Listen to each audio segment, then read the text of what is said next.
There's a review out this week connecting obstructive sleep apnea to overactive bladder, and specifically calling out that we've been studying this link almost entirely in men. The women's data exists. Someone just had to finally compile it. That's where we're starting today.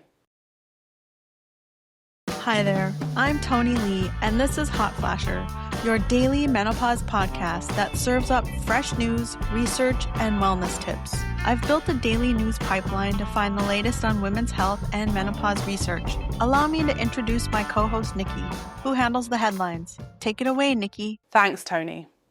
We've got 3 studies today, all dropped on PubMed the same day, July 21st, and they ended up being a more interesting trio than I expected when I first pulled them.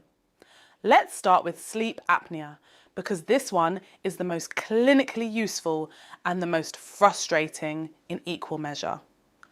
A narrative review published this week by Bladders and colleagues looked at the relationship between obstructive sleep apnea syndrome and overactive bladder, and specifically at how that relationship plays out in women. The short version, there's a real association between the two conditions. The biological pathway makes sense, and the research has historically almost ignored women entirely. They had to write a narrative review calling that out in order to get it on paper.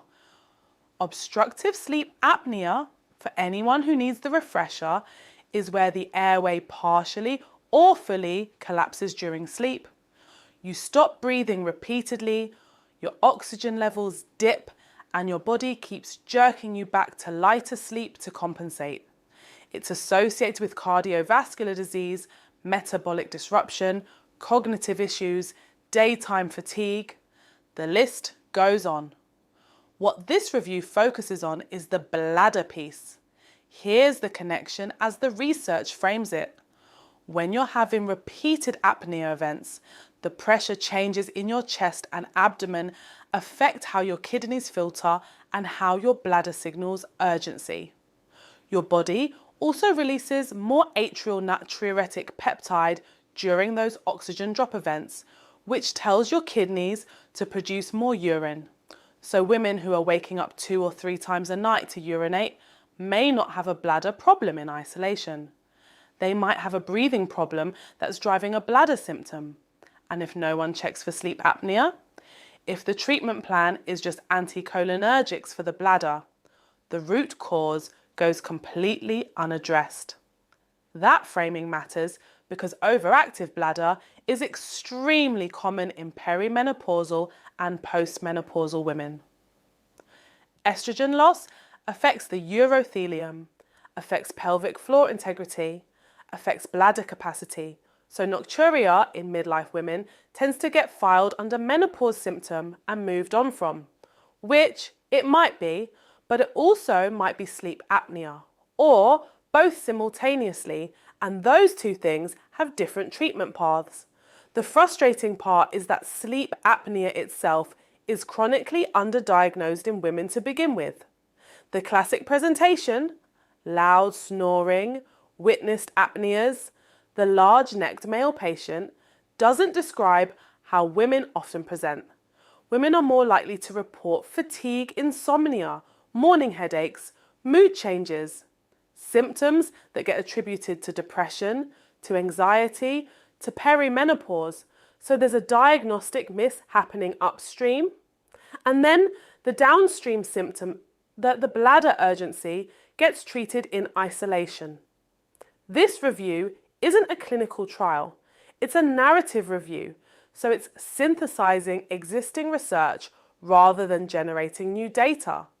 That limits how strong a causal claim you can make.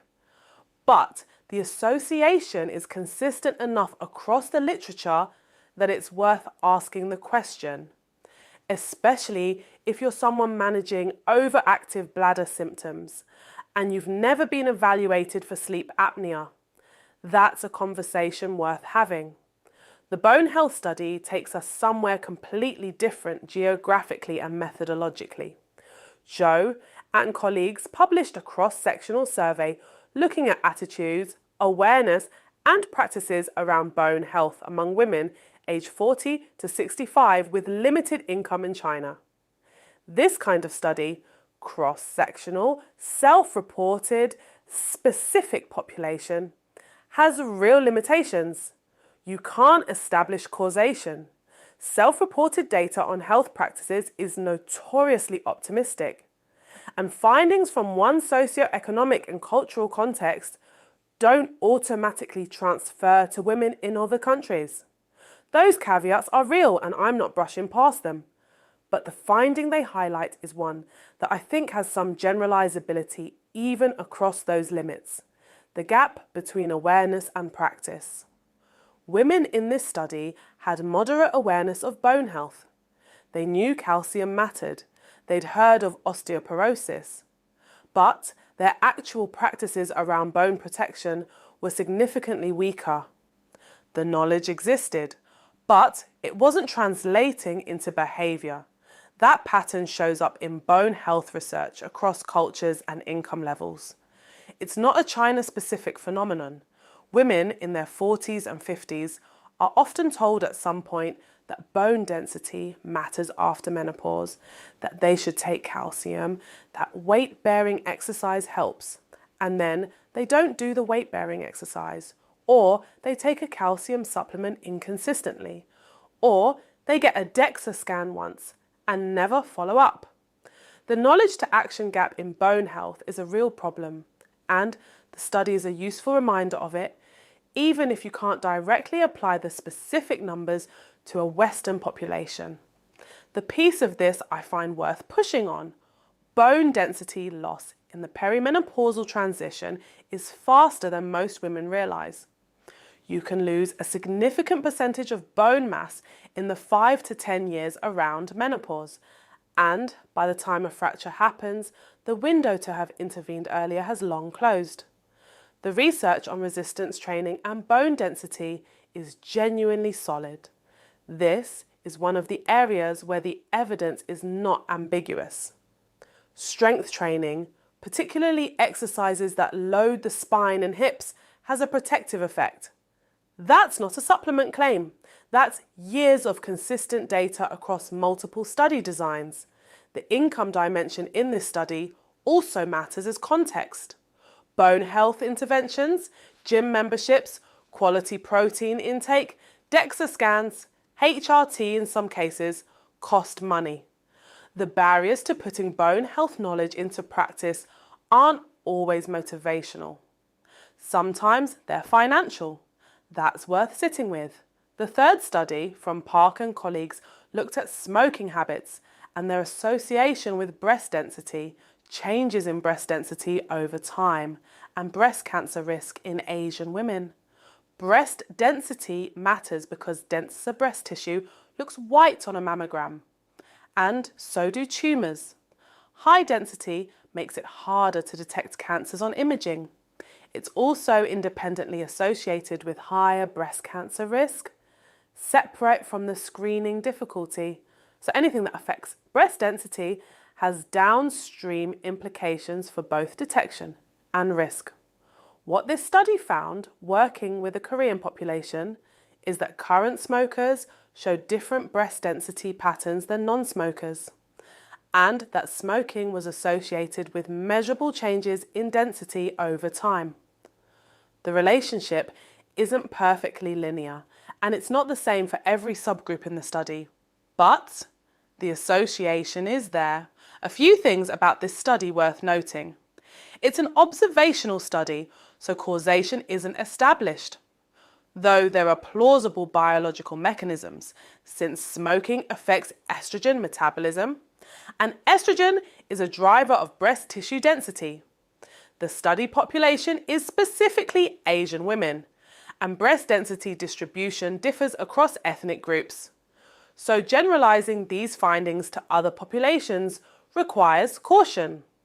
What it adds to the existing picture is some granularity on how smoking might affect pre-stip breast tissue in ways that compound risk, not just through the carcinogen exposure pathway that's already well documented, but potentially through density changes that affect both risk and detection.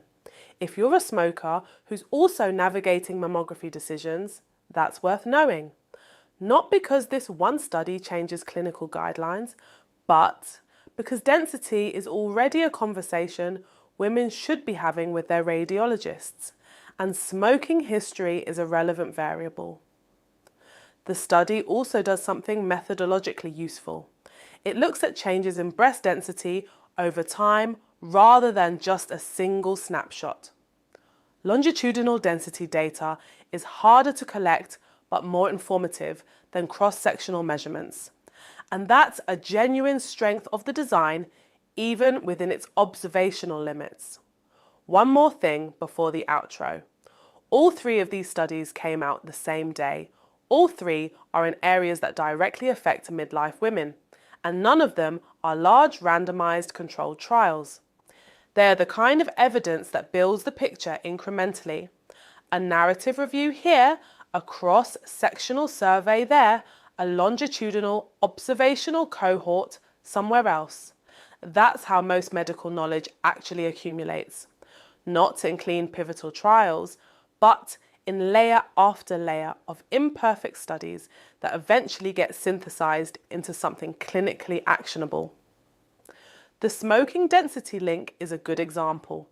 No single study proves causation, but the cumulative weight of the literature is why oncologists take it seriously.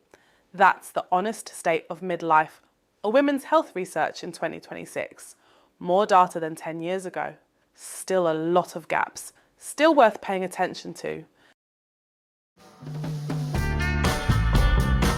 Thanks for listening to Hot Flasher. We're back tomorrow with more, so don't forget to subscribe. See you tomorrow.